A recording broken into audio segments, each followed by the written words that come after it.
अस्सलाम वालेकुम मेरे सोने सोने चांद वर्गे व्यूवर्स, आपका किचन में खुशामदीद। मुझे लाइक करना, सब्सक्राइब करना और कमेंट करना मत भूलिएगा। आज मैं आपके लिए चिकन मलाई बोटी की बहुत ही यूनिक और बहुत इजी रेसिपी लाई हूँ, जिसको आप घर में बहुत ही आसानी से बना लेंगे।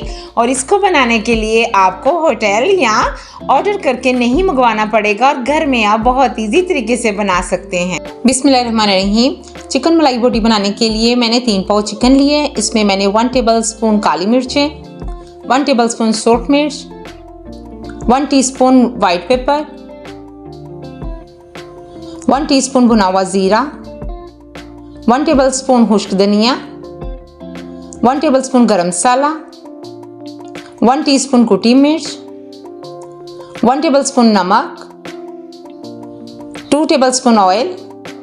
इस रेसिपी को बहुत ही टेस्टी बनाने के लिए जो मैंने इसके अंदर मिक्सचर ऐड किया है, इसके अंदर मैंने 4 टेबलस्पून धनिया, 4 हरी मिर्चें, 1 कप मैंने इसके अंदर दही के ऐड किए, 1 मैंने मीडियम साइज का प्याज जिसको मैंने फ्राई कर लिया था, इससे इसका टेस्ट बहुत ही मज़े का हो जाएगा, इसको मैंने ऐड किए।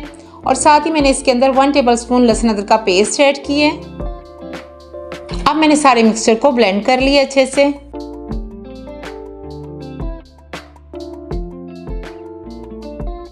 सारे मिक्सचर को मैंने चिकन के अंदर ऐड कर लिया है और मज़ीद इसको मज़े का बनाने के लिए अब मैंने इसके अंदर 4 टेबलस्पून मायोनीज़ ऐड की है।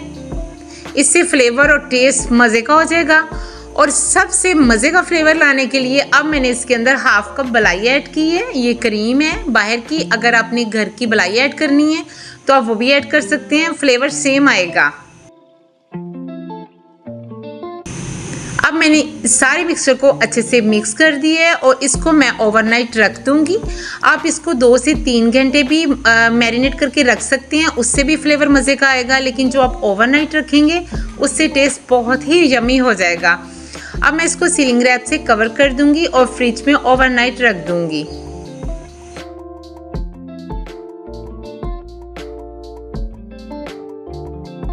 मिक्सचर को रखे हुए 12 घंटे हो गए। अब हमारा मिक्सचर बिल्कुल रेडी है।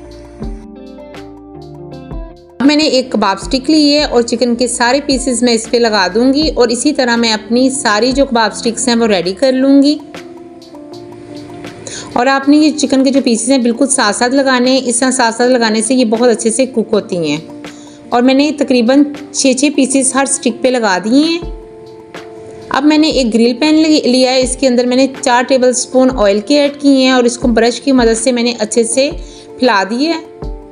अब मैं सारी इस पे ऊपर चिकन स्टिक्स जो हैं वो लगा दूंगी। फ्लेम को मैंने बिल्कुल लो किया हुआ है, क्योंकि अगर आप इसकी फ्लेम को ज़्यादा करेंगे तो ये बाहर से जल जाएंगी और अंदर से अच्छे से कुक नहीं होंगी।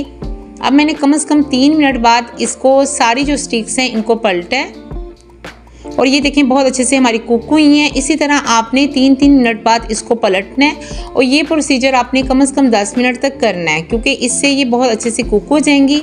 और फ्लेवर इसका बहुत ही मज़े का बना था, मैं आपको बता ही नहीं सकती। अब आपको कहीं बाहर जाने की ज़रूरत नहीं है, घर में बहुत इजी तरीके से चिकन मलाई बोटी रेडी कर सकते हैं। और ये देखें जी, हमारी चिकन मलाई बोटी को पकते हुए 10 मिनट हो गए हैं और मेरी चिकन मलाई बोटी बिल्कुल रेडी है। अब मैं इसको कोयले का दम दूंगी और मैंने कोयले को अच्छे से गर्म कर लिया, एल्युमिनियम फॉइल में मैंने रख दी है। अब मैंने इसके ऊपर 1 टेबलस्पून ऑयल का ऐड किया है। मैं इसको कवर करके 2 से 3 मिनट के लिए रख दूंगी। ग्रिल पैन को कवर किए हुए 2 से 3 मिनट हो गए हैं और माशाल्लाह से बहुत अच्छी खुशबू आ रही है और ऐसे ही लग रहा है कि आप बाहर होटल में खा रहे हैं। और ये देखें जी, चिकन मलाई बोटी किस तरह मलाई की तरह टूट रही है और माशाल्लाह बहुत यमी बना था। ये देखें जी, मेरे चिकन मलाई बोटी की फाइनल लुक। दुआओं में याद रखिएगा, मुझे फीडबैक जरूर दीजिएगा। ओके, अल्लाह हाफिज़।